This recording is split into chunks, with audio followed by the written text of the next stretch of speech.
Hello, this um, short mini tutorial is just about the brush editor.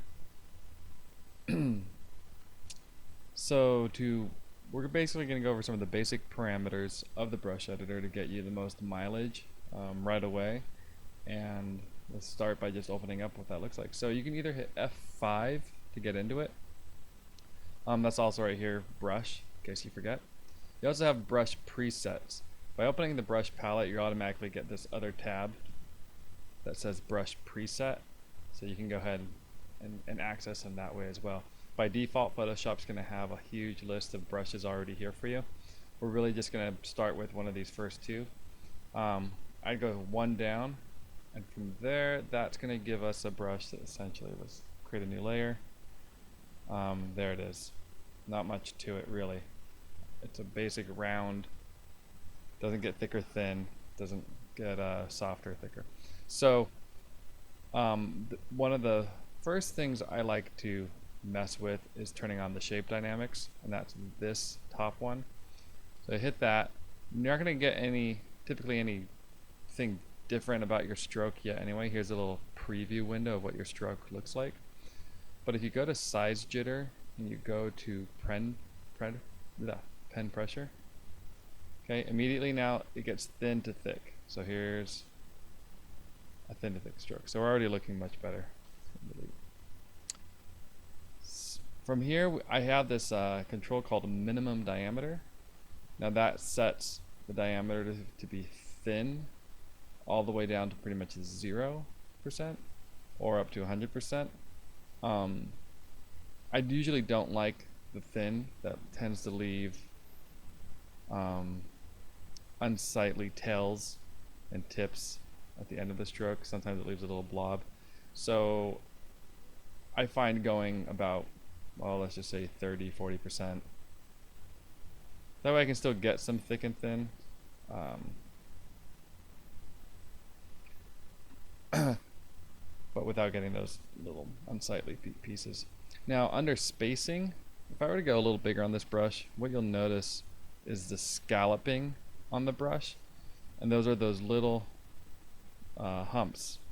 And I don't know why anyone would want that in a stroke. So if you go to spacing here, essentially what a Photoshop brush is a stamp of some sort of alpha. That's in this particular case, it is a circle. So if I take the spacing down, then it just makes a bunch of dots. And by moving that closer together, it starts to make a uniform stroke. So by default, I usually just go to 7%, and that ensures that you're going to get no bumps, no scalloping across your stroke.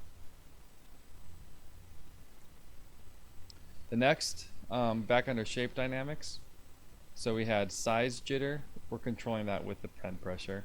We've talked about minimum diameter.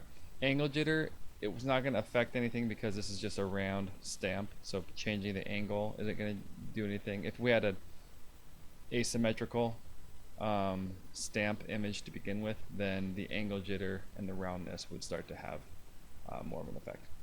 So the next section to cover would be under transfer, and that's how it's going to transfer, how your pen or your stroke is going to be transferred based on how hard you press. So opacity jitter, usually it will, by default it will just be turned off, so I'll go down and turn it to pen pressure. And so now as I make my stroke, I get a nice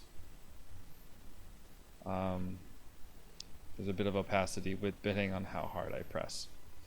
Now you can also, if you have a heavy hand or you're trying to do some really light strokes, kind of build up real slowly your paint, you can turn this second one on as well. And the flow and the opacity is basically how transparent your paint is. Flow is how much paint is coming out of your brush. That being said, I also like to, usually if I'm sketching, I'll take the flow and turn it down to 30. 30 gives me a pretty good touch and feel, so I can get some nice light strokes to start a drawing or a painting. At times I'll go back up when I need to. So this is a good way to start off. This is a basic generic brush. Everybody should be very comfortable in using. Many people do their entire paintings with this kind of brush, just playing around with these parameters. So this is where you're going to get the most mileage. So I'm going to go ahead and save that brush by clicking here. It says create new brush. Go ahead and give it a new name. Call it they call it a hard round. That's about right, but I'll just call it my pen brush. Say OK. That will now exist here under the brush presets tab right here at the bottom. It automatically gets created right there. That will be saved into these brush palette automatically in Photoshop. You don't need to go save your preferences to store it. If you ever want to export those brushes, then you come over here and you can say, here we go, save brushes. And I'll just ask you to save your brushes somewhere. It saves this ABR file, and you can take those brushes and load them up anywhere you want. Usually I email them to myself or store them online on a cloud so that I can access them anytime, just in case.